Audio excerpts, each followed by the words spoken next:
Apo, huwag ka naman sana magalit. Pinapaliwanag ko lang naman sa'yo. Nakakainis na kasi kayo eh! Ibigay niyo na lang sa akin lahat ng pera!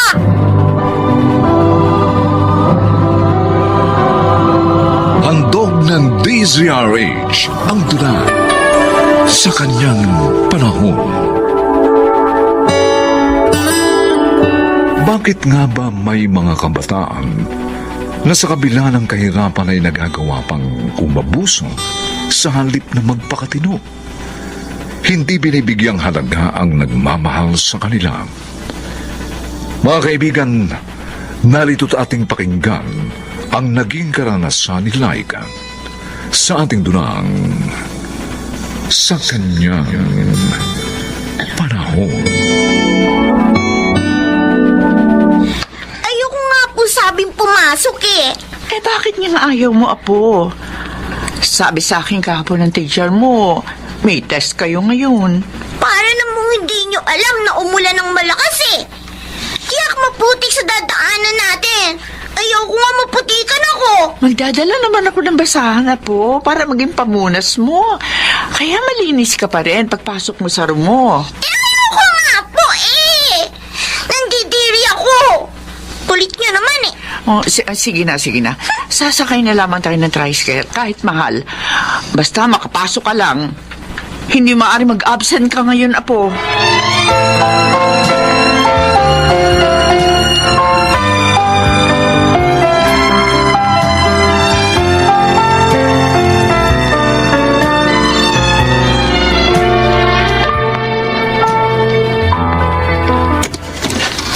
Oh, kayo pala, Nay. Anong sadya nyo? Ay, anak, ano bang ulam nyo ngayon?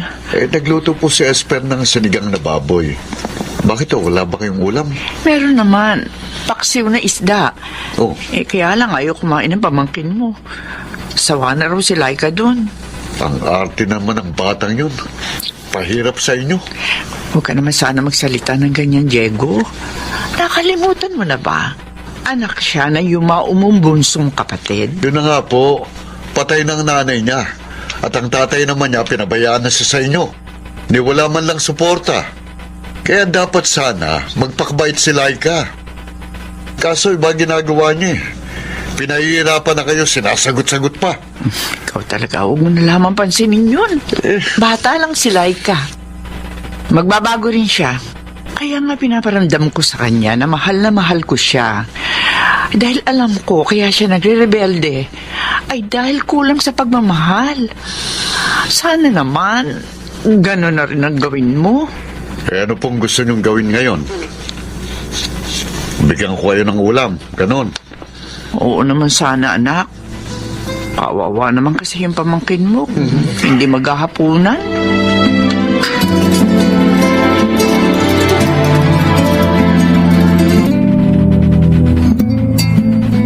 Laika! May susunod ka na ba sa graduation nyo? Siyempre naman. Pauhuli ba ako, Lisel? Ay, talagang dapat hindi ka pahuli sa mga kaklase mo. Dahil ikaw ang muse ng school ninyo. Kaya lang, baka naman tsaka yung damit mo, ha? Ay, hindi ah. Mahal yata ang bili ko dun. Pati na sa shoes ko. Mabuti may pera si Aling Emma na binigay sa'yo. Nangutang siya sa Bombay. Oh? Kaya naman niyang hulugan yun sa pagtitinda eh. Mahal na mahal ka talaga ng lola mo, no? Talaga. At proud siya na may maganda siyang apo. Pero, ako, hindi ako proud sa kanya. Ha? Bakit? Eh kasi, hindi niya maibigay sa akin yung mga bagay na gusto ko. Gaya ng pag-aaral sa college.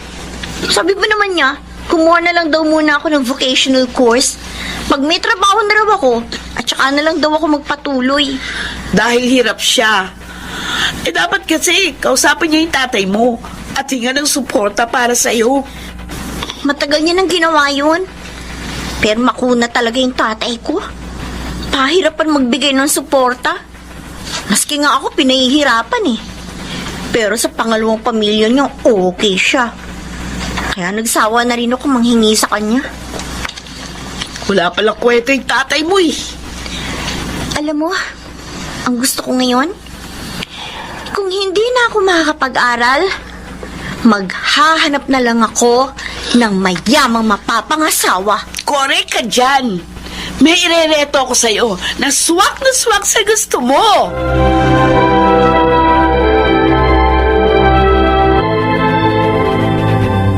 Isasangla mo ikamo sa amin itong hikaw mo, Elma. Oo, sana, Andoy. Maganda naman ito, di ba? Oo nga. Regalo pa ito sa akin na yumao kong asawa. At alam ko mahilig sa alahas si Elsa mo. Kaya nga naisip ko, sa inyo na lamang isanla ito para hindi malaki ang tubo. Oy, tsak namang magugustuhan ito ni Elsa ko. Kaya lang saan mo ba gagamitin ang pera? Birthday na ni Laika ko sa Makalawa. 19 na apo ko. At gusto ko maganda para sa birthday niya. Ay, sobra talaga ang pagmamahal mo doon sa iyong apo, no? Ay, oo. Paano naman? Siya ang kapalit ng pumanaw kong bunso, si Sally. Sige. Tatanggapin ko ito. Pero mag-uusap kayo ni Elsa para malaman mo, ha? Kung magkano ang maibibigay namin sa'yo.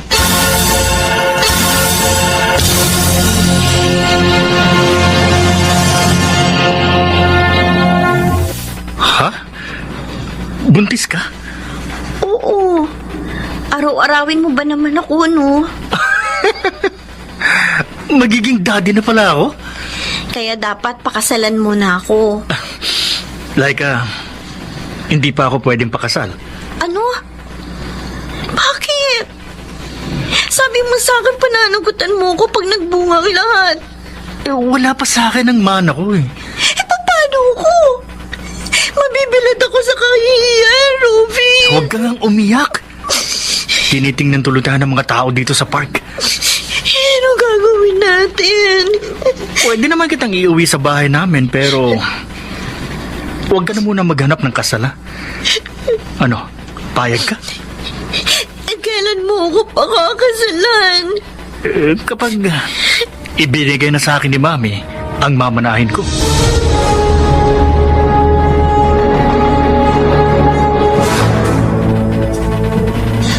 Ayaw mo maganda sa birthday mo, apo? Ay, bakit? Kasi po may bibili na akong gamit. O yun nga, kaya pero na lang ibigay niyo sa akin. Kaya lang nasabi ko na sa mga kapitbahay natin na maghahanda tayo. Huwag niyo na nga silang intindihin. Sino bang importante? Sila o ako? Apo, huwag ka naman sana magalit. Pinapaliwanag ko lang naman sa iyo. Nakakainis kasi kayo eh. Ibigay niyo na lang kasi sa akin lahat ng pera.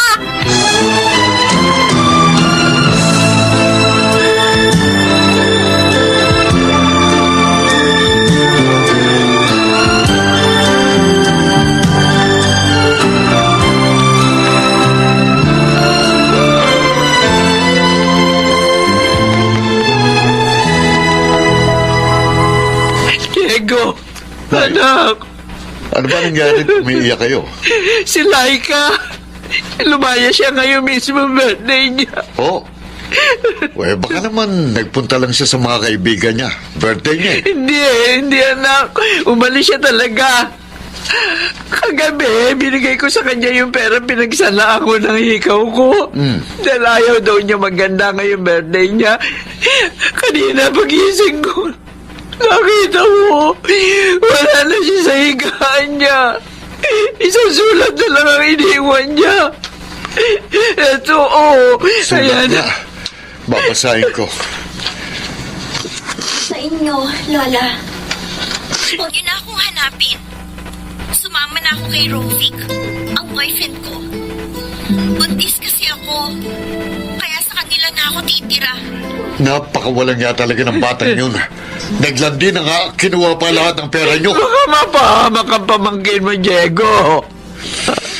Pakatigas ng ulo niya. Kaya kung mapahamak man siya, kasalanan niya yun. Anak naman. Nabayaan niya kayong sa kabila ng pagmamahal at paglingap niyo sa kanya. Kaya huwag niyo na siyang isipin pa.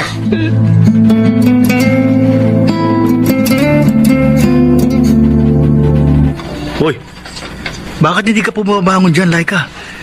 Galit na si Mami. Ano ka ba naman, Rovic? Masakit ang katawan ko sa dami ng ginawa ko dito kahapon. Pagpahingahin niyo naman ako. Walang katulong dito, kaya wag ka nang umangal. Sinong gusto mong gumawa? Ako? Malapit na nga ako mga anak eh. Awa naman kayo sa akin. Tanga ka pala eh. Sumama ka sa akin tapos ngayon magreklamo ka? Hawa ka na rin sa kasamaan na ugali ng mami mo. Ano? Hindi mo na rin iniintindihan kapakanan namin ng magiging anak natin. Huwag mong pagsalitaan ng ganyan ng Mami ko! Bakit ka ba nananampal? Nagsabi lang ako ng totoo eh. Kung ang lola mo nilalapastangan mo, huwag mong gagawin yan kay Mami. Dahil manghihiram ka ng mukha sa aso!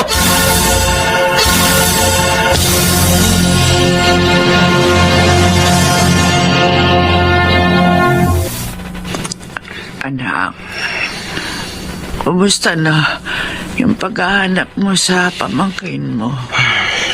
Hindi ko pa rin siya natagpuan, Inay. Ang apo ko, baka kung ano na nangyayari sa kanya. Nay, ang sarili niyong dapat niyong isipin. May sakit kayo. Dapat magpagaling kayo. Anak, kapag bumalik siya dito, tanggapin mo, ha? At sabihin mo, mahal na mahal ko siya.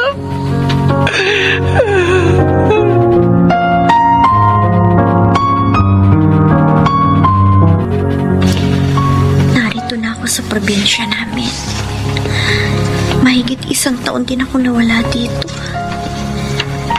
Ngayon, hindi na ako aalis pa dito.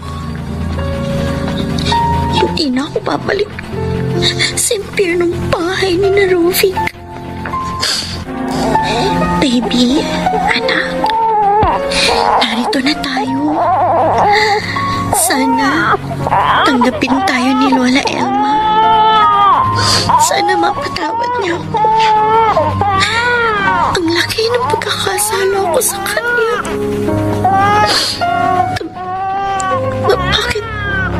Bakit ganun? Bakit maraming tao sa bahay? Anong meron? Laika, mabutit.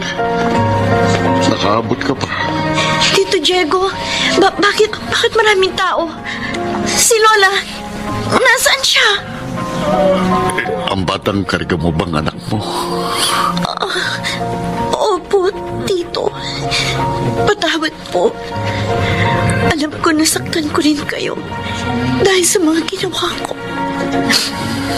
Nagsisisi na po ako. Sige, lumapit ka sa kabaong na yon. Doon ka humingi ng tawad. Ang nasa kabaong. Si Lola Elma. Patay na. Si Lola. Hindi. Lola. Lola ko. Lola. Pumanaw siyang hinihintay ka. Mahal na mahal ka niya.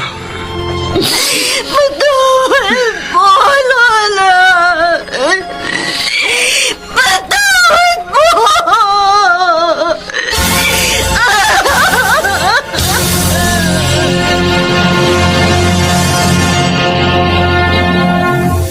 Kahit makabago na ang panahon, naway matutuhan pa rin pahalagahan ng mga kabataan ang paglingon sa kanilang pinanggalingan upang tagumpay na marating ang paroroonan sa kanyang panahon.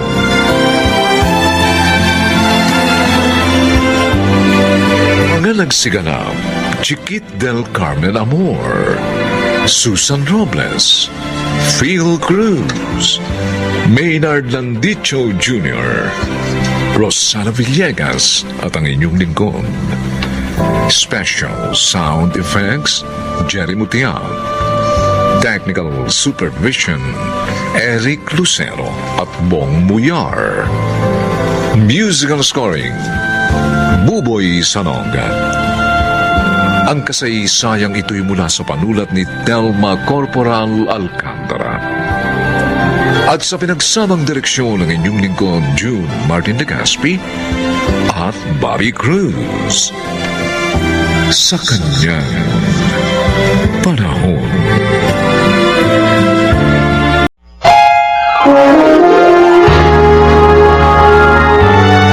Kauna-unahan sa Pilipinas. Manila Broadcasting Company. DZRH, member, kapisanan ng mga broadcaster ng Pilipinas. Ah! Gusto mo? Iputok ko na sa sentido mo itong baril ko. Sige! Iputok mo, Toby. Para kung mapatay mo ko, tapos na rin ang mga problema mo. Ano ba hinihintay mo? Barilin mo na ako!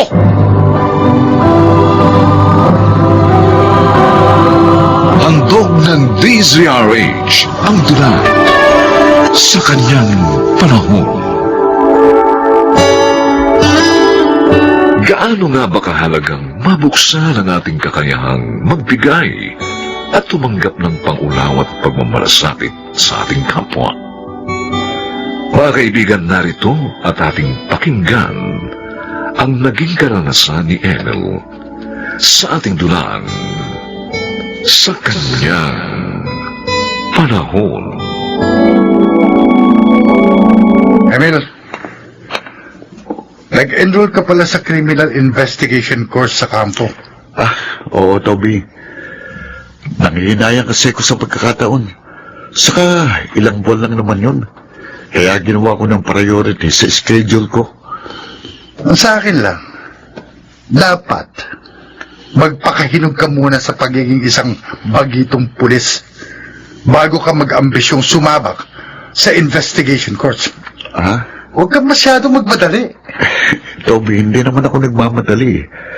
Gusto ko lang madagdagan ang mga kaalaman ko sa profesyon natin. Lalo na nga, pagpapatupad ng batas ang trabaho natin. Huwag mo nga akong papaniwalain yan sa mga sinasabi mo. Magpupulis ka ba kung wala kang pansariling interes sa profesyong ito? Oh, huwag ako, Emil. Basang-basa ko mga kilos mo. Huwag ako.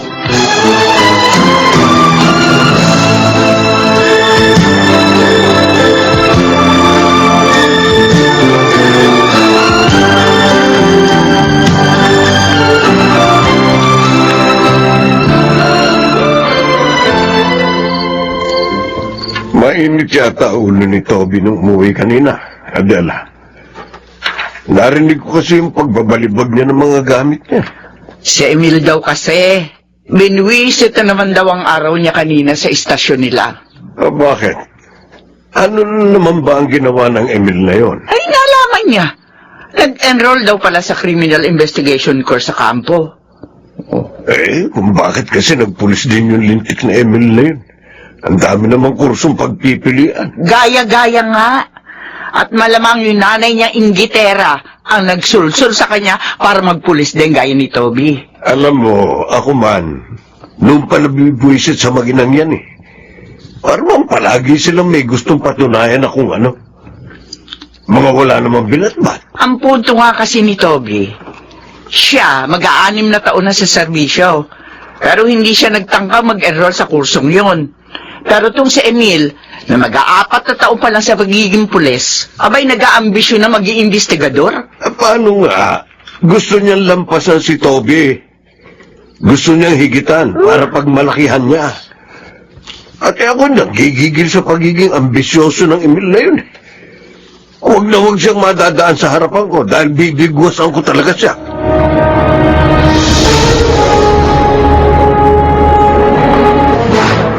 Tita Mercy! Naku! Tiyak na matutuwa ka sa mga lumang magazine na binili ko para sa'yo. Nandito kasi yung pictures at articles ng mga paborito mong artista noon, oh! Talaga? Opo! Sige nga, tingnan ko nga yung mga magazine na yan. Ay, teka tita. Putlang-putla kayo ah. May masakit po ba sa inyo? Sumasakit na naman kasi ang tiyan ko, Ani. Ha? Inilabas ko ang lahat yung kinain ko. Eh, masakit pa rin eh. Lalong sumasakit. Teka, ang mabuti pa po, tita. Maupo muna kayo dito sa sofa, ha? Ikukuha ko kayo ng mainit na tubig na maiinom. Baka kasi sinisik muna kayo. Nalalabo na rin ang paningin ko. Ay, hindi ko na kaya. Hindi ko na... Ay, tita! Tita Mercy! Tita!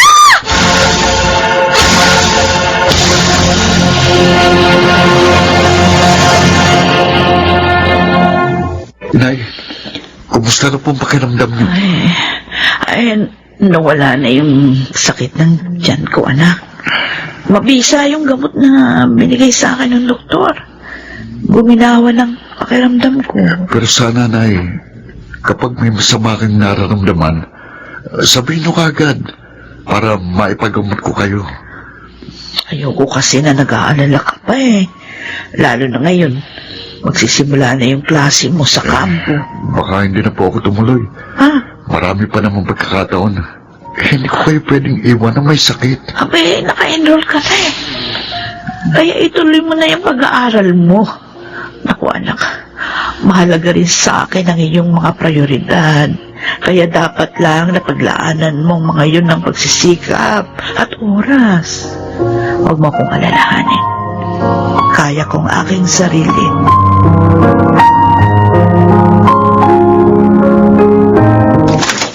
Ani! Hoy! Apo! Kanino mo dadalhin yung isang platong pansit na yan, ha? Ay, kay Tita Mercy po, Nay. Ano? Para po makatikim naman siya nitong handa ko sa birthday ko. At saka para masilip po na rin po siya. Nag-iisa kasi siya sa bahay dahil nasa campus si Kuya Emil. Hindi! Ibalik mo sa kusina yung pansit na yan. Po? Huwag mo mabigyan-bigyan ng Mercy na yon ng kahit anong pagkain na meron dito. Hindi siya kasali sa pinaghahanap buhay natin. Maliwanag ba? Pero Nay! Pwede ba, Ani? Oo. Tigil-tigilan mo na ang pagbibigay ng simpatya sa maginang yun. Kung meron ka man dapat bigyan ng pagpapahalaga, walang iba kundi kami ng nanay mo. Baka nakakalimutan mo. Kami ang mga magulang mo.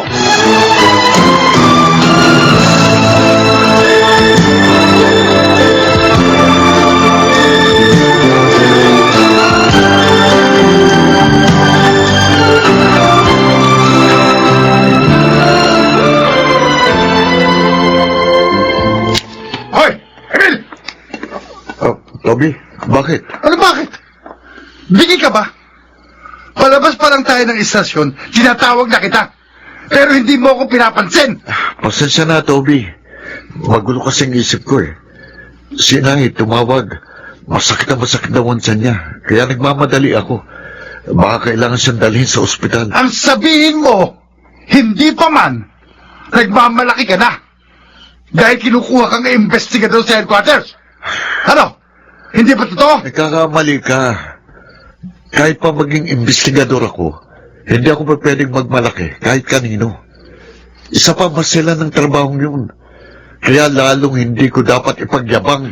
Alam mo ba, ikaw, masyado kang pa-humble effect. Toby, Pero ang totoo, ang taas-taas ng tingin mo sa sarili mo. Toby, ano ba? Nga! Magkakasakitan ba tayo ng walang dahilan? Ano? Gusto mo? Iputok ko sa sentido mo itong baril ko? Sige, Ha? sige! Iputok mo, Toby. Para kung mapatay mo ko, tapos na ang mga problema mo. Sige! Ano pang hinihintay mo? Barilin mo na ako!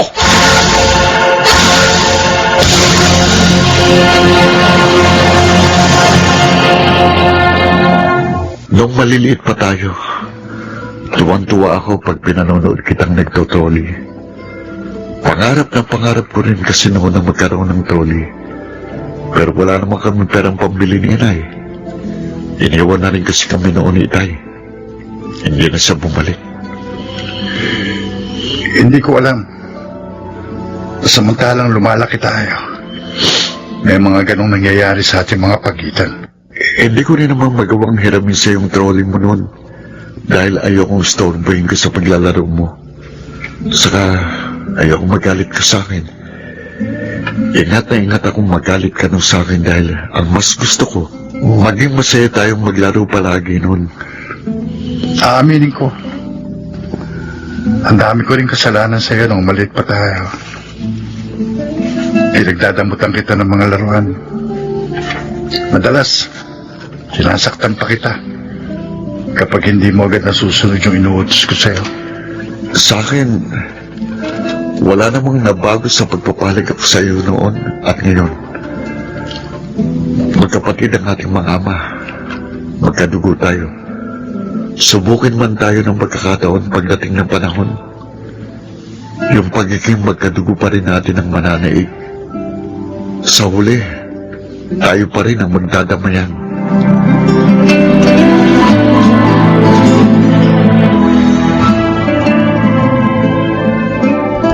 Hindi ba dapat? Dahil inabandon na sila ng kapatid ninyo, kayo ang unang dapat na tumulong sa kanila, Itay. Pero hindi ko lang maintindihan kung bakit galit na galit kayo sa mga narating ni Kuya Emil. Samantalang lahat naman ng yun, galing sa pagsisikap nila ni Tita Mercy. Ba't ko naman sila tutulungan? Samantalang kahit kailan, hindi naman nila hiningi ang tulong ko. Dahil naglagay kayo ng mataas na pader sa pagitan ninyo, ni na Tita Mercy at Kuya Emil. Ikay sinadya niyo yun para hindi nila kayo malapitan. Talagang ganon. Kani-kanya lang ang pagdaraos ng buhay sa mundong to. Kaya walang samaan ng loob. Itay, may early stage stomach cancer si Tita Mercy. Yun ang dahilan ng madalas na pagsakit-sakit ng tiyan niya. Kaya madalas siya ma-ospital. At ako, kahit pigilan niyo ako ng pigilan ni Inay, pupunta pa rin ako sa kanila, Tay. Hindi ko ipagdadamot ang anumang maitutulong ko kina Tita Mercy at Kuya Emil bilang ganti sa kabutihan din nila sa akin.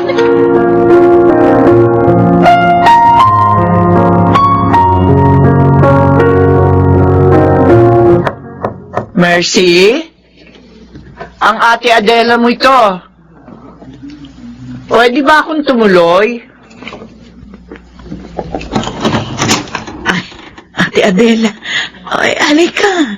Pumasok ka na rito sa loob. Halika, maupo ka dyan. Ay, salamat Mercy ha. Siya nga pala, dinalang kita ng mga prutas. Oh. Nabanggit kasi sa akin ni Ani ang sitwasyon mo. Kaya naisip ko makabubuti sa iyo ang mga prutas. Ako, maraming salamat, Ate Adela. Napakaraming prutas naman nito.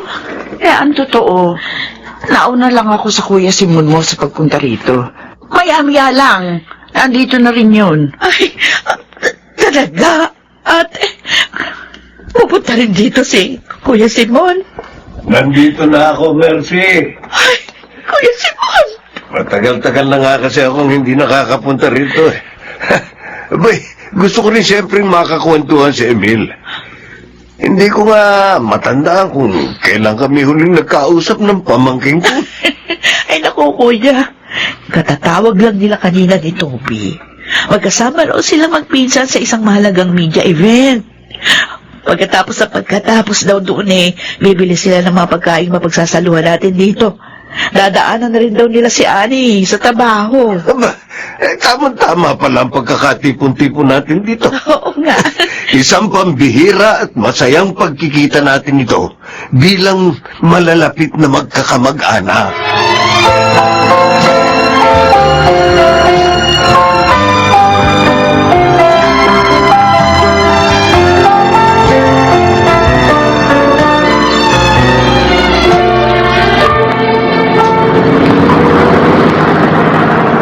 Toby, natatawa talaga ako rito sa trolley keychain na ibinigay mo sa akin.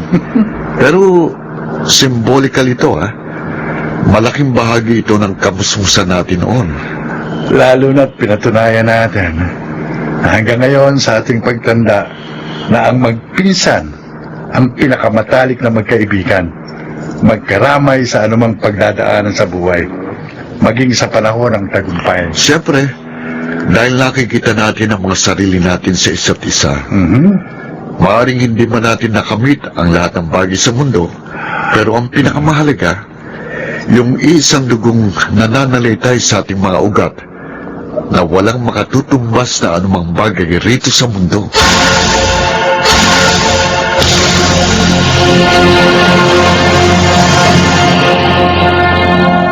Wala nang bubuti pa sa paglalakbay ng magkasama ng magkakadugo tungo sa pag-angat ng kanilang mga layunin.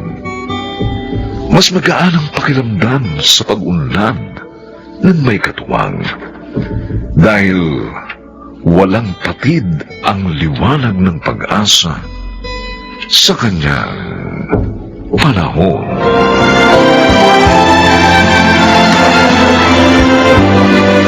Mga nagsiganap, Phil Cruz, Bobby Cruz, Lionel Benjamin, Susan Robles, Rosana Villegas, at Chiquit del Carmen Amor.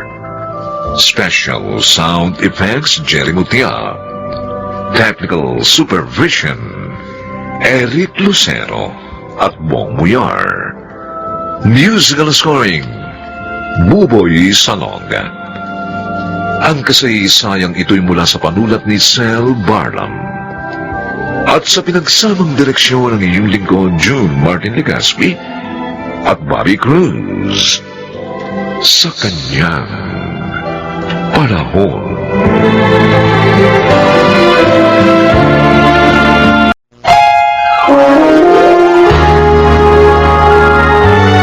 Kauna-unahan sa Pilipinas.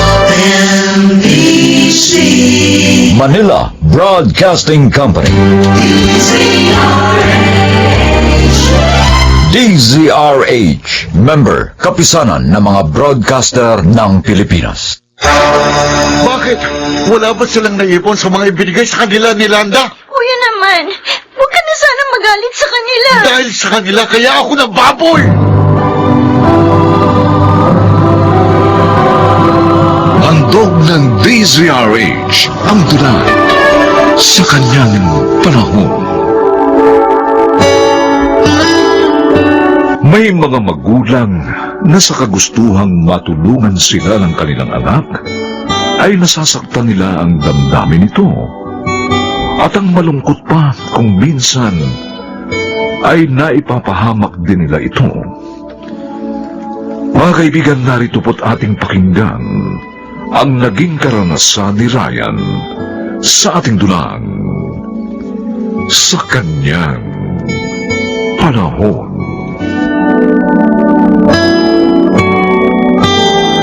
Pero itay, ayoko pong magtrabaho kay Mang Lando. Malayo rito ang bahay niya eh. Hindi problema yun. Bibigyan ka naman yan ng day off minsan sa isang buwan. Kaya makadadalaw ka pa rin dito sa probinsya natin. Pwede mo rin naman kaming tawagan, anak. Binigyan kami ni Landa ng cellphone. Ayoko mapawalay sa inyo eh. Para ka namang hindi lalaki. Ang alam ko, si Landa lang ang bading, ha? Hindi ikaw. Itay naman, sakit yun naman magsalita. Magpakatatag ka. Hindi ka na maaaring umatras sa trabaho mo kay Landa. 3 buwan na sahod mo, nakuha na namin sa kanya. Ano? Pambihira naman. Anak, lakasan mo na lang ang loob mo. Isipin mo na sa gagawin mo. Makatutulong ka sa amin. At makapag-aaral ka rin doon.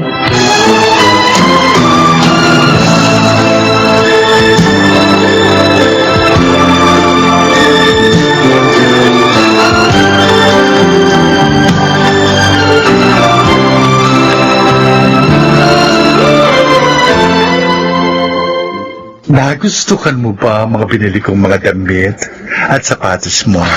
Opo, Mang Lando. Aling Landa. Magaganda po. Salamat po. Okay lang yun, Ryan. Masipag ka naman at gwapo pa. Aling Landa. Alam mo, Sabsakan, pag-aaralin kita. Oh? Ako ang bahala sa lahat ng gagastusin mo. Salamat po, Aling Landa. Pangako, mag-aaral ako ng mabuti at hindi ko sasayang na pagtulong sa akin. Pero sana, maging mabait at masunurin ka sa akin.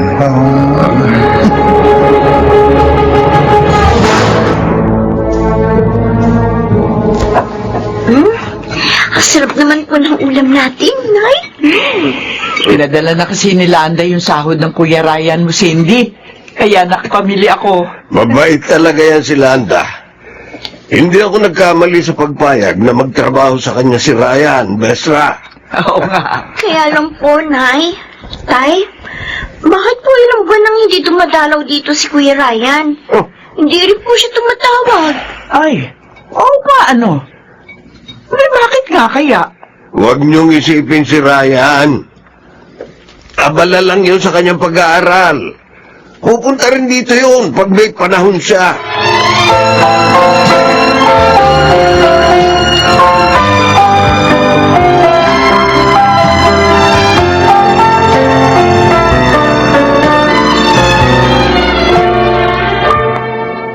Gabi na naman. Maya-maya lang, narito na naman si Landa. O Diyos ko, kailan pa kaya matatapos ang pambababoy na nararanasan ko? Ayoko po nito. Pero wala akong magawa. Sina inay at itay, kasalanan nila kaya ako napahamak. Galit ako sa kanila. Si Pating, pumasok na siya dito sa kwarto ko. Ryan, Bakit ho, Aling Landa? samahan mo ko sa kwarto ko. Hindi ako makatulog kaya kailangan kita.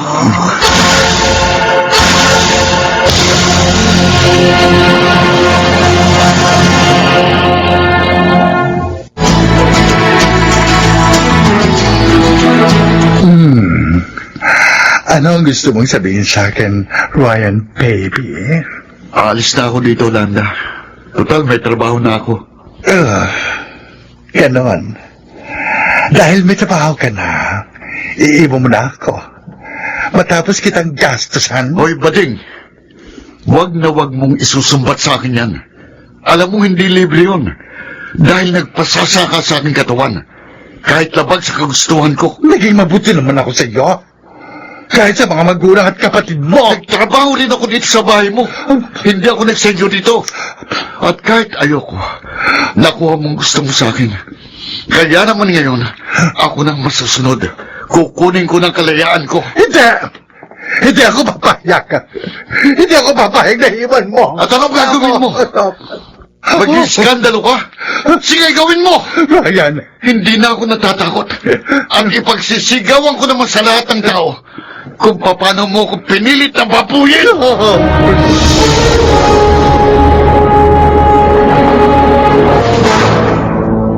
Masama talaga ang ugali niya si Ryan. Basta na lang iniwan si Landa na makatapos siya sa koleo at magkatrabaho. Hindi man lang tumanaw ng utang na loob. O naman, Pablo. Paano mo naman naalaman yun? Matagal nang hindi nagpupunta rito ang anak natin. Tinawagan ako ni Landa kanina at sinabi sa akin ng lahat. Naawa nga ako sa kanya. Itay, hindi po kayo dapat maawa sa bading na yun. Dahil pinaboy niya si Kuya. Cindy? Yun pong totoo. Pinilit ni Landa na makuha si Kuya. At bilang kapalit nun, pinag-aral niya si Kuya at binigyan kayo ng kung ano-ano ni Itay. Pero labag po sa loob ni Kuya ang pakikipagrelasyon sa kanya. Ay, Diyos ko. Hindi ko alam na gano'n na sinapit na. Pablo, kawawa naman palang anak natin. Yun din po ang dahilan. Kaya hindi na siya nagpupunta rito. Nagdaramdam po siya sa inyo.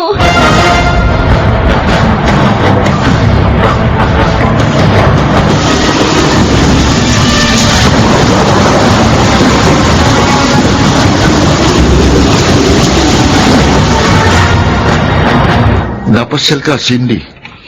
Oo, Kuya. May problema kasi. Oh, naipasok na kita ng trabaho, di ba? May problema ba doon? Wala. Hindi naman tungkol doon ang sadya ko. Tungkol saan? Tinawagan ako ni na inay. Nasira doon ang bagyong bahay natin. Hindi ko naman sila kayang tulungan mag-isa. Kuya, sana naman tulungan mo sila. Sa evacuation center lang sila tumutuloy. Bakit? Wala ba silang naipon sa mga ibinigay sa kanila ni Landa? Kuya naman, huwag ka na sana magalit sa kanila. Dahil sa kanila, kaya ako nababoy. Oo nga, pero tapos na yun eh. Kaya sana kalimutan mo na lang. Maawa ka naman sa mga magulang natin.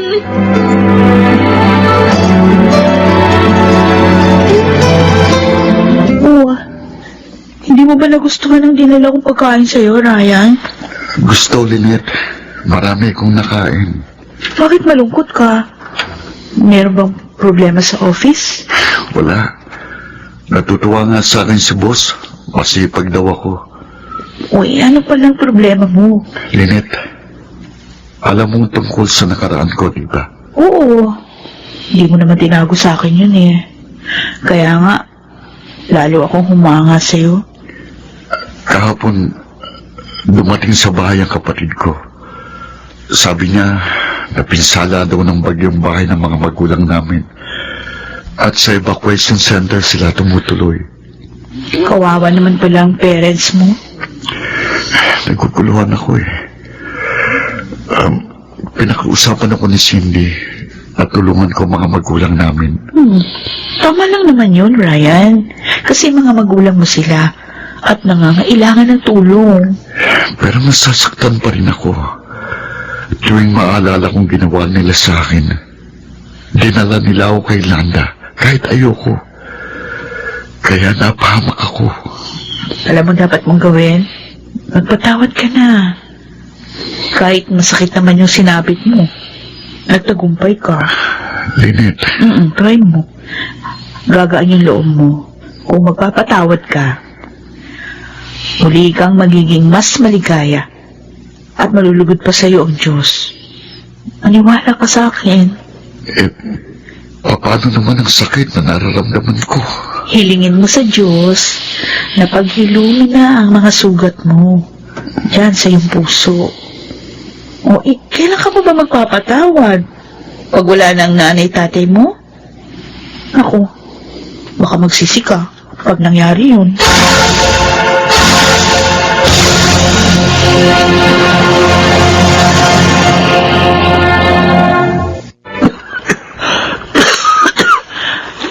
Salamat sa mga dala mong pagkain. Inuubo pala kayo, Nay. Ilang araw nang may sakit ang nanay mo. Napakahirap dito sa evacuation center, anak. Kinausap ko po si Kuya Ryan para po tulungan kayo. Oh, anong sabi niya? Galit pa rin po siya sa inyo. Ang anak ko. Hindi ko siya masisisi. Kasalanan ko talaga. Pinilit ko siya magtrabaho kay Landa, kahit ayaw niya. Parang nagkaroon ng trauma si Kuya. Sana mawala na yung nararamdaman niyang yun.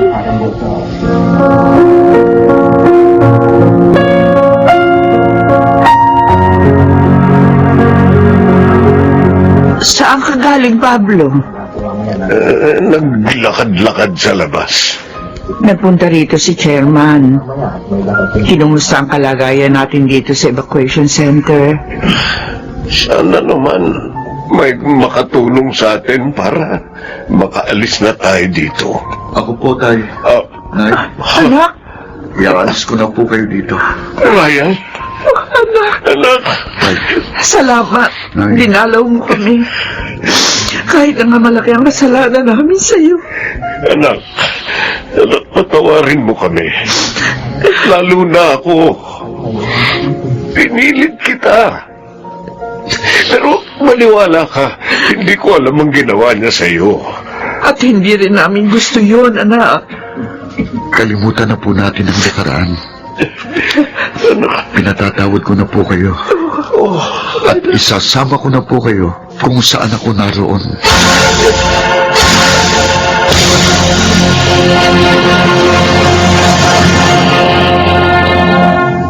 Mapait man ang nakaraan, maaari pa rin maging matamis ang kasalukuyan.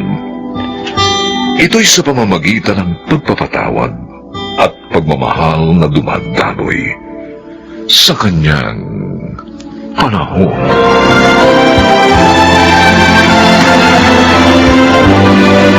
Mga nagsiganap: Phil Cruz, Susan Robles, Lionel Benjamin, Chiquit del Carmen Amor, Bobby Cruz, at Rosana Villegas. Special Sound Effects, Jerry Mutia. Technical Supervision, Eric Lucero at Bong Muyar. Musical Scoring, Buboy Salonga. Ang kasaysayang ito'y mula sa panulat ni Telma Corporal Alcantara. At sa pinagsabang direksyon ng inyong lingkod, June Martin Legaspi at Bobby Cruz. Sa kanyang panahon.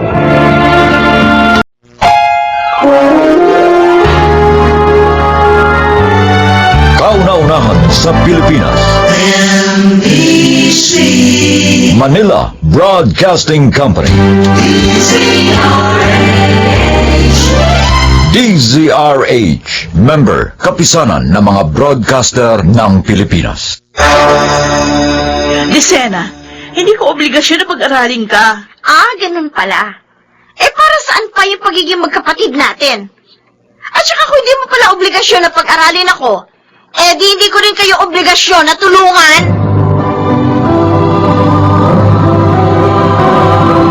Handog ng DZRH ang dunay sa kanyang panahon.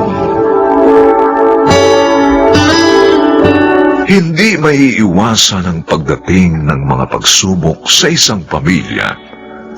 Susukatin ito kung gaano katatag ang pasensya, pagmamahalan at malasakit sa bawat miyembro ng pamilya. Mga kaibigan, narito't ating pakinggan ang naging karanasan ni Desena sa ating dulang sa kanyang panahon.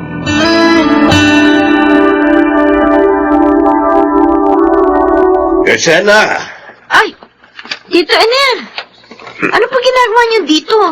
Magbabayad ng tuition fee ni Weng. Exam niyo na sa susunod na linggo, di ba? Oo nga po. O ikaw, nakabayad ka na ba ng tuition fee? Hindi pa nga po eh. Si Ate Emily po kasi yung nagpapaaral sa akin. Pero hanggang ngayon, hindi pa rin po siya nakakapagpadala ng pera sa amin ni Mama. Eh, umuwi ng Ate Emily mo. Nasa bahay niyo na siya, kasama yung asawa niya. Asawa? Sino po?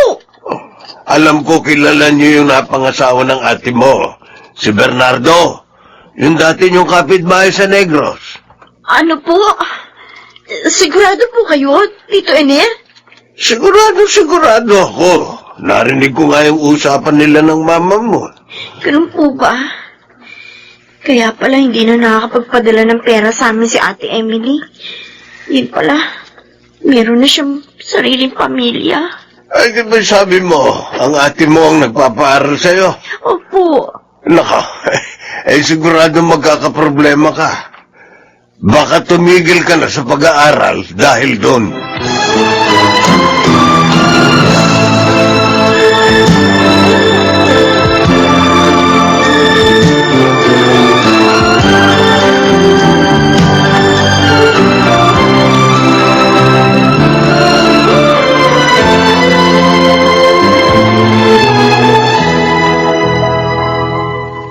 Ma, Alam ko kung bakit ka malungkot. paano po kung di malulungkot? Eh mukhang titigil na po yata ako sa pag-aaral.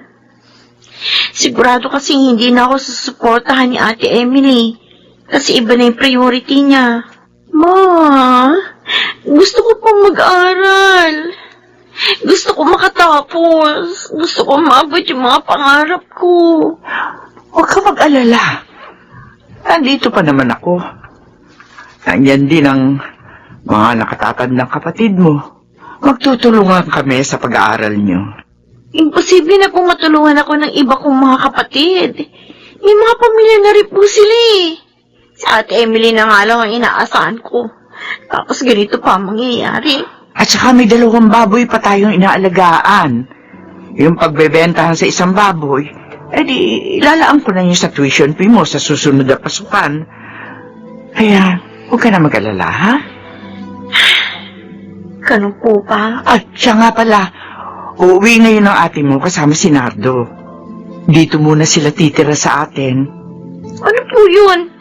Habang buhay na sila titira dito? Hindi naman siguro. Itira muna sila sa atin habang wala pa silang naiipon. Pero huwag ka mag-alala. Hindi naman siguro sila magiging pabigat. Sana nga po, Ma.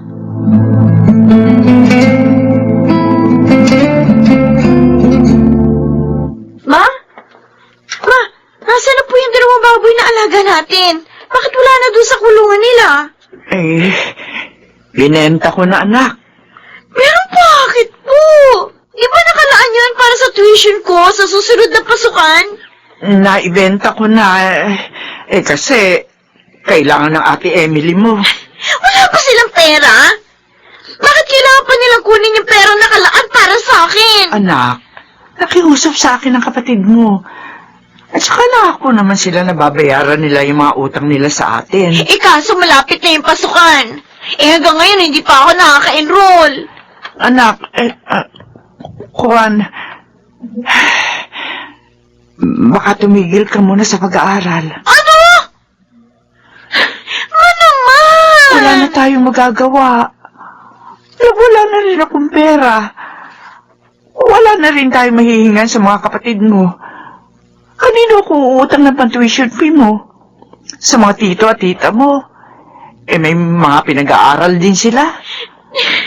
Lisena, pasensya ka na sana. Pero kung hindi natin kaya, yun na nga, kailangan mong tumigil sa pag-aaral. Kasi naman si Ate Emily Imbis na makatulong, ang padagdag problema lang dito. Huwag ka naman sanang ganyan sa kapatid mo. At saka, kung gusto mong matupad ang mga pangarap mo, anak, ikaw ang gumawa noon para sa iyong sarili. So, gano'n na lang yun, Ma? Yung mga nakatatanda kong kapatid nakapag-aral dahil tinulungan niyo ni Papa, tapos ako ang bunso. Pababayaan niyo na lang ako? Napaka-unfair naman po nun. Anak, hindi ko na kasi kaya pang pag-aralin ka. Wala na ang papa mo. Wala na akong katuwang sa pagtataguyod sa ating pamilya. Intindihin mo naman sana ang ating sitwasyon, anak. Kung buhay pa sana si Papa, hindi mangyayari sa atin to eh. Sige. Sige, Ma. Titigil na lang ako sa pag-aaral para maghanap ng trabaho. Nang sa ganun, ako na po magtutusto sa pag-aaral ko.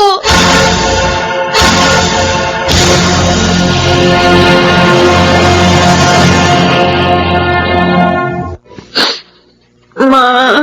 Oh, bakit ka umiiyak?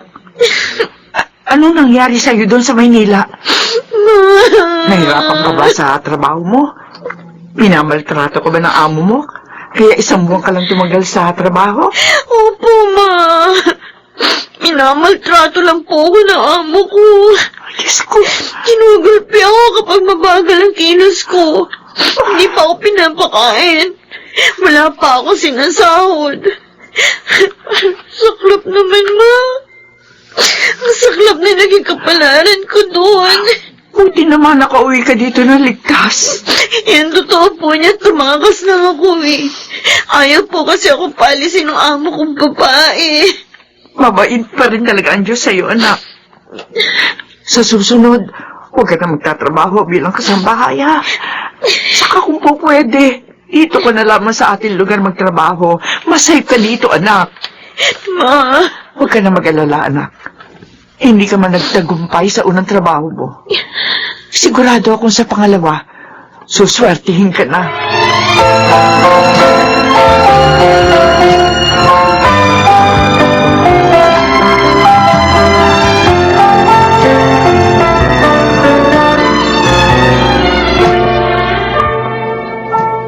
Leonardo, Mabuti naman at nakauwi ka na. Kanina pa kita hinihintay. Emily, may sasabihin ako sa'yo. Ha? Masamang balita. Bakit? Anong masamang balita? Kuwan, nagkaroon kasi ng mass layoff sa kumpanya namin. At isa ako sa mga minalas. Ano? Hindi wala ka ng trabaho. Sa totoo lang, nabigla ako sa desisyon ng management pero wala naman kaming yun. Bakit naman ngayon pa eh?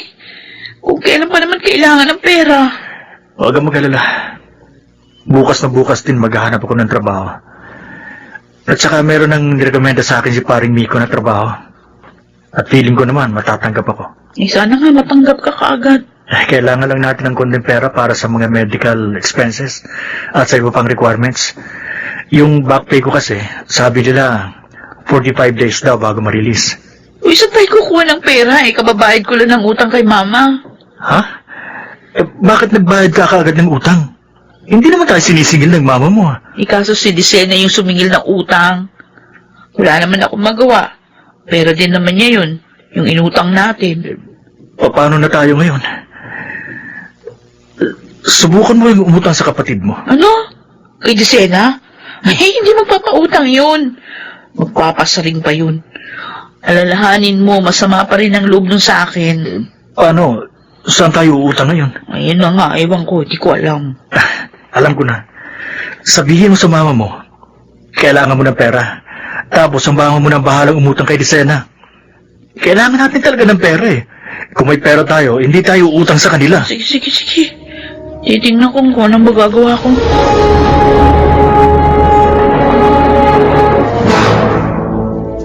Ito na po yung pera, Ma. Bali yan po yung sobra sa naipon ko noon. Yung natira, gagamitin ko na po sa paghahanap ko ng bagong trabaho. Ay, salamat, anak. Eh siya nga po pala, Ma. Kailan po maghahanap ng trabaho si Kuya Nardo? Huwag ka mag-alala sa kanya. Naghahanap na siya ng trabaho. Itong inutang ko sa'yo, gagamitin ni Nardo para sa pamasahe at mga requirements. Sabi ko na nga ba? Huwag ka mag-alala, anak. Naniniwala ako. Makakabawi din sina Emily at Nardo sa'yo. Alam naman nila ang mga tulong na binibigay mo sa kanila. Hindi naman po ako humihingi ng kapalit sa pagtulong ko sa kanila. At saka hindi na ako umaasa na matutulungan pa nila ako. Ma, makita ko lang na asenso na ang buhay nila, okay na ako dun.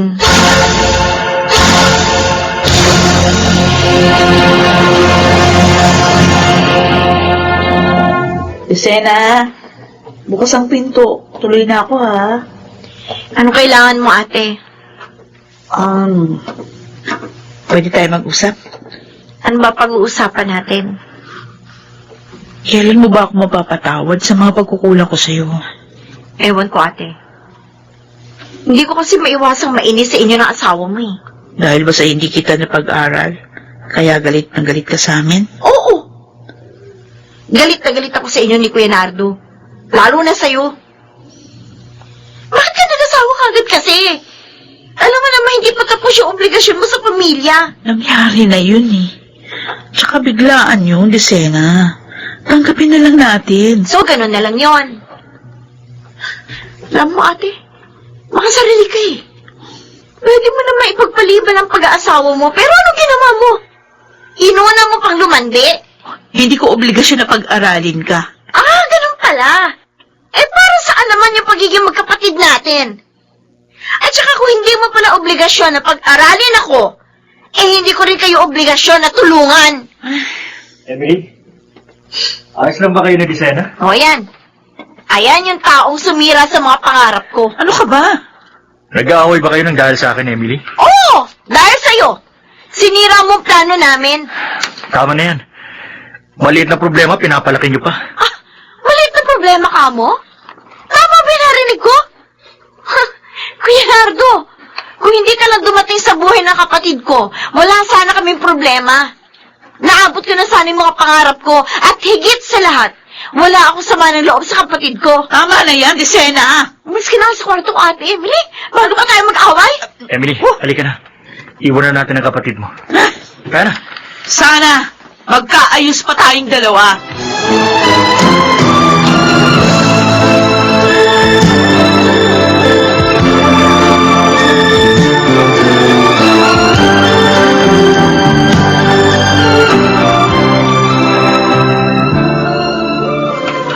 Sigurado na ba kayo ni Nardo sa desisyon yung umalis na dito sa bahay? Oo. Panahon na ho para bumukod kami at tumayo sa sarili naming mga paa. Ganun ba? Pero huwag po kayo mag-alala. Dadalaw kami madalas dito sa bahay. Tsaka, pwede nyo rin kami puntahan. Doon sa kabilang barangay lang naman po kami lumipat. Ay, sige, Emily. Pupuntahan ko kayo doon palagi. Ate Emily? Alam mo, Disena, tama ka. Hindi kami dapat mamihasa sa puro asa sa iba. Kaya nga eto, nagpasya na kami bumukod. Alam ko, masama pa rin ang loob mo sa akin. Pero ito lang tatandaan mo. Dumating lang ang swerte sa amin. Makakaasa ka. Tutuparin ko yung mga pinangako ko sa'yo dati. Sana, mapatawad mo na kami. Napatawad ko na kayo, ate. Oh, At saka natanggap ko na rin yung sitwasyon ko ngayon. Na-realize ko na kung gusto kong umasenso ang buhay ko, hindi rin ako dapat na umasa sa inyo.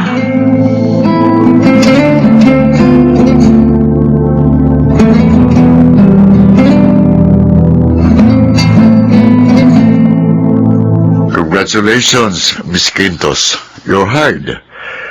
Pwede ka na magsimula sa susunod na linggo. Ano yung magandang shift na ibibigay ko sa'yo para may oras ka pa para makapag-aral? Ha? Talaga po, sir. Thank No. you po. Ulit po kayo ng langit sa akin.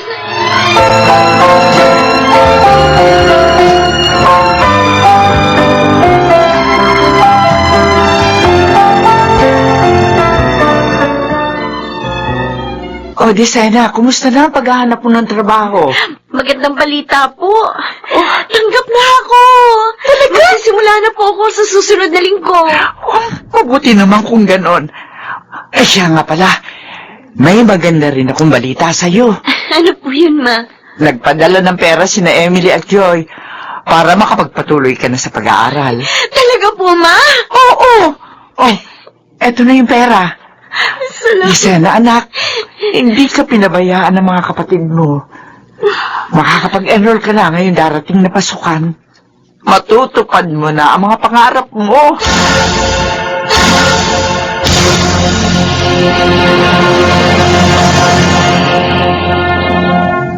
Ang dapat sa pamilya, walang inggitan, walang sapawan, at higit sa lahat, nagtutulungan lalo na sa oras ng pangangailangan.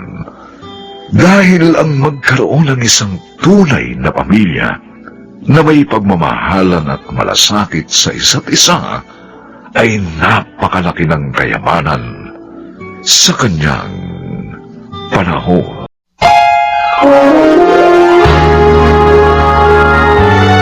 Kauna-unahan sa Pilipinas. Manila Broadcasting Company. DZRH, member, kapisanan ng mga broadcaster ng Pilipinas. Eh, ano ba kinaiinis mo? Namamasyal lang naman ako sa mga kaibigan ko na may pera. Ililibre nga nila ako, oh. Eto, oh, tingnan mo, binili nila ako ng magandang bag at sapatos. Sinungaling!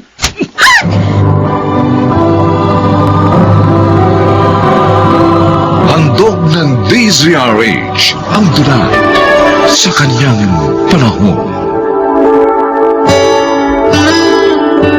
Ang babae ay dapat na maging inspirasyon ng kanyang asawa sa mga pagsisikap nito. Sapagat ang tagumpay ng isa ay tagumpay nilang dalawa. Mga kaibigan, narito po ang naging karanasan ni Vanessa sa ating dunang sa kanyang panahon.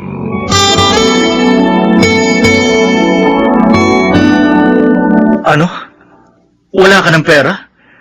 Ibinigay ko naman lahat ng sahod ko sa'yo. Eh, bumili kasi ako ng damit at sapatos. Gagamitin ko yun sa reunion ng klase namin. Pero Vanessa, matagal pang sweldo ko. Eh, paano tayo? Eh, di mangutang ka na lang, ano ba? Pambira ka naman, oh. Minsan lang naman ito, eh. Eh, dala ko na nga makabili ng mga bagay na gusto ko dahil sa liit ng sahod mo? Pwede naman natin mapagkasya ang kita ko at makaipon ng kahit konti. Kung matututo ka lang, magtipid ka. Bakit naman kasi? Madali lang naman ang mga gawain dito sa bahay. Kumuha ka pa ng katulong. Ganon, kasalanan ko pa, ha? Wish ka talaga. Ikaw na nga itong maliit ang kita. Ako pa sisisihin mo? Hindi kita sinisisi. Ang gusto ko lang sana, tulungan mo ako sa pagsisikap ko. Matuto ka namang magtipid at maging inspirasyon kita. Aba, wala akong maramdaman sa pagsisikap na ginawa mo, Ronald! Wala!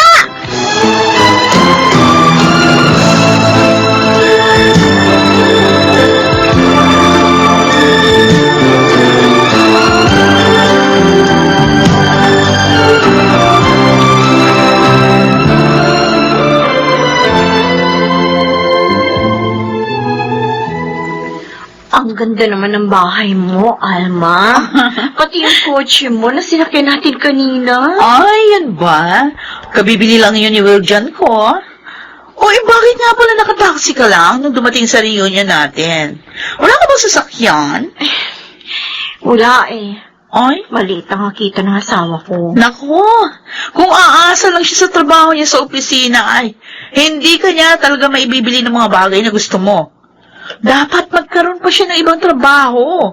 Tulad ni Will dyan ko. Teka. Mabuti pa sabihin mo kay Ronald. Sumama na lang siya sa business ng asawa ko. Maging tauhan namin. Ha? Oo, malakas ang kita ng asawa ko sa negosyo niya. At hindi malulugi si Ronald kung sasama siya kay Will dyan. Hindi. Ayoko ng trabahong yun, Vanessa. Hindi ka naman mahihirapan eh. Dahil tutulungan ka ni Will dyan.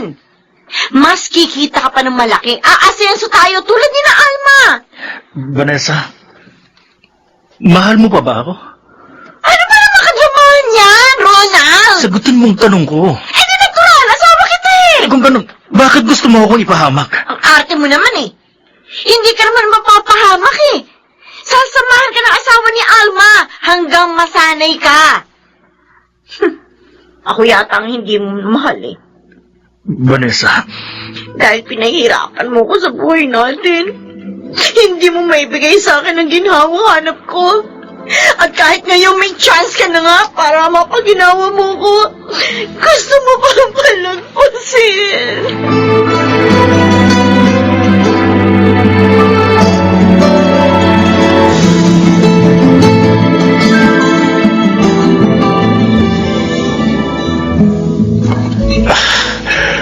Masaya ako. Pumayag ka mag-dinner tayo dito sa restaurant na ito.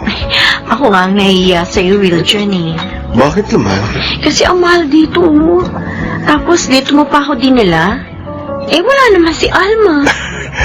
Kasi nga mas maganda ka kay Alma. Ha? Hindi kita maaaring pakainin sa karinderya lang. Salamat. Eh, nasaan nga ba yung kaibigan ko? Nasa Baguio, kasama ng mga barkada niya. Buti pa siya. Nakakapagbagyo. Si Ronald naman kasi. Ayaw pong sumama sa business mo. Talagang may mga lalaking mahinang dumiskarte. Kawawa ka naman tuloy. Nahihirapan ka sa kanya. Sinabi mo pa. Swerte nga ni Alma sa'yo eh. Kasi, gwapo ka na. Madiskarte pa. Kung ako naman ang naging asawa mo, lahat gagawin ko para maging masaya ka. Will, John. Vanessa. Bakit mo ako hinalikan? Noong una pa lang kitang makita sa bahay namin, nagustuhan na kita, Vanessa.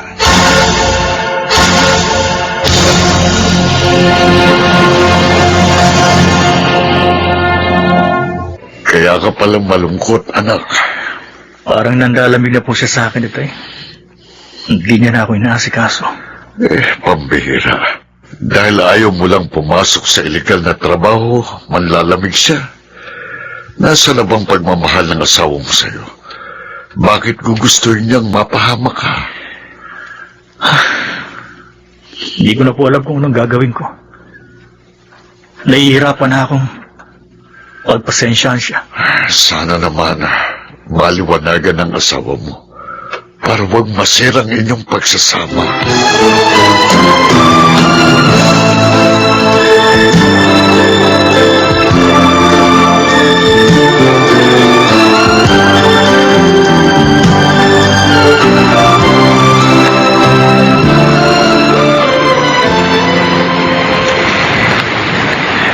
Maaga ako nakalabas sa opisina ngayon. Dadaan muna ako sa mall. Bibilang ko ng pasalubong si Junior para matuwa naman ang anak ko. Bibilang ko siya ng... Ang babae yun na bumaba sa kotse maminto. Yung hinalikan ng lalaki. Ang asawa ko!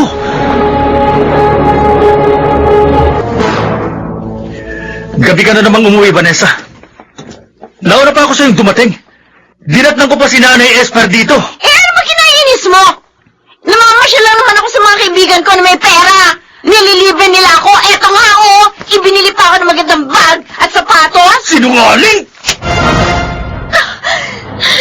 Visit ka! Bakit mo ako sinampal? Tanggap ko na sinisigawan mo ako. Minumura mo ako. Pero alam mo kung anong hindi ko matatanggap? Ang pagkataksi mo sa akin! Hindi ka na makakapagkela.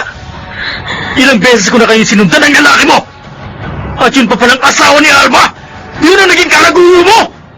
Yung gusto mong samahan ko sa pagbebenta ng illegal na droga.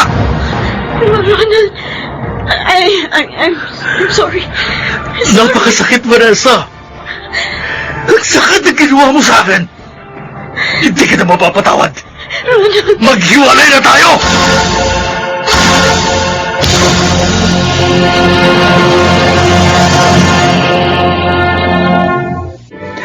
Anak, bakit mo ginawa yun?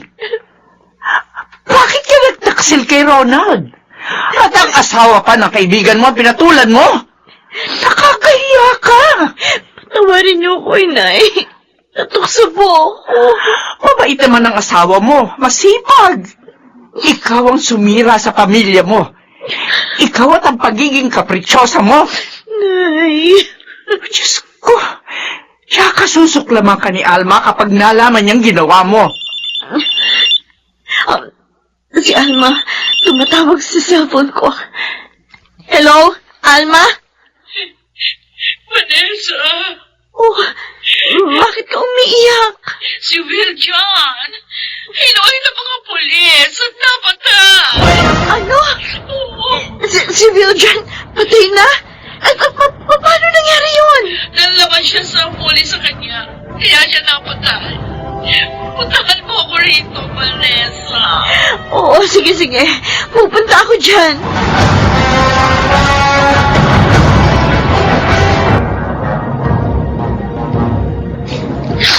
Nakikiramay ako, Alma. Paano na kami ngayon? Ang anak ko, Vanessa. Wala akong alam na trabaho. Si Viljan lang ba ang nagtrabaho sa inyo kahit noon pa? Oo. At dahil nga nawili ako sa malaking kita niya sa pagtitinda ng mga party drugs, kaya kahit mag-ipon, hindi ko nagawa. Buti ka pa nga, kahit na mahirap kayo, buo pa rin ang pamilya mo. Alma, May asawa ka nga alalay sa'yo sa oras ng kalungkutan mo.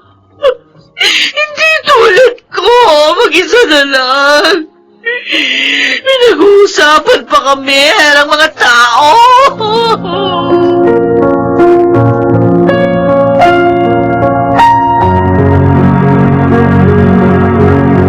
Bakit ka na pa rito? Ronald, mag-usap tayo. Wala na tayong dapat pag-usapan pa.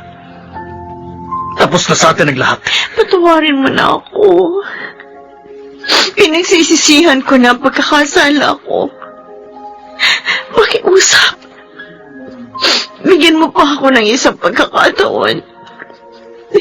Pangako, hindi na mauulit ang mga pagkakamali ko. Tuluyan ang nawala ang pagmamahal at respeto ko sa'yo. Dahil sa ginawa mo. Tanggapin mo na lang ng maluwag sa dibdib na maghihiwalay na tayo. At pilitin natin magampanan pa rin ang ating mga tungkulin para sa ating nag-iisang anak.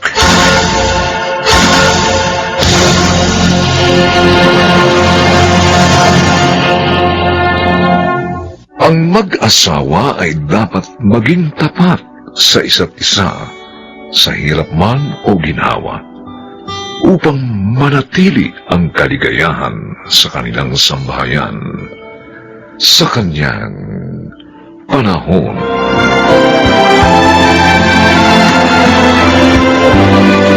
Mga nagsiganap: Chiquit del Carmen Amor, Rosana Villegas, Susan Robles, Phil Cruz, Lionel Benjamin, at Maynard Landicho Jr. Special Sound Effects Jerry Mutia.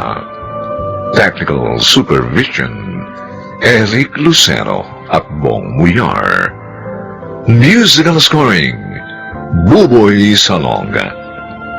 Ang kasaysayang ito'y mula sa panulat ni Telma Corporal Alcantara at sa pinagsamang direksyon ng inyong lingkod June Martin Legaspi at Bobby Cruz sa kanyang panahon.